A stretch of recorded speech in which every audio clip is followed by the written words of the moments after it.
ಎಲ್ಲರಿಗೂ ನಮಸ್ಕಾರ.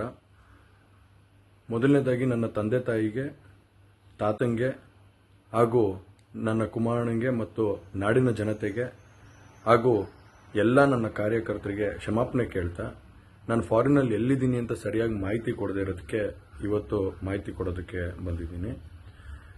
ಏನು 26ನೇ ತಾರೀಕು ಚುನಾವಣೆ ನಡೀತು. 26ನೇ ತಾರೀಕು ಚುನಾವಣೆ ನಡೆದಂಥ ಸಂದರ್ಭದಲ್ಲಿ ಅವತ್ತು ನನ್ನ ಮೇಲೆ ಯಾವುದೇ ರೀತಿ ಒಂದು ಪ್ರಕರಣ ಆಗಲಿ, ಯಾವುದೇ ಒಂದು ಕೇಸ್ ಆಗಲಿ ಏನೂ ಇರಲಿಲ್ಲ. SITನೂ ಕೂಡ ರಚನೆ ಆಗಿರಲಿಲ್ಲ. ಈ 26ನೇ ತಾರೀಕು ನಾನು ಫಾರಿನ್ ಹೋಗೋದು ಕೂಡ ಇದು ಮುಂಚೆನೇ ಪ್ರೀ ಪ್ಲಾನ್ ಆಗಿತ್ತು.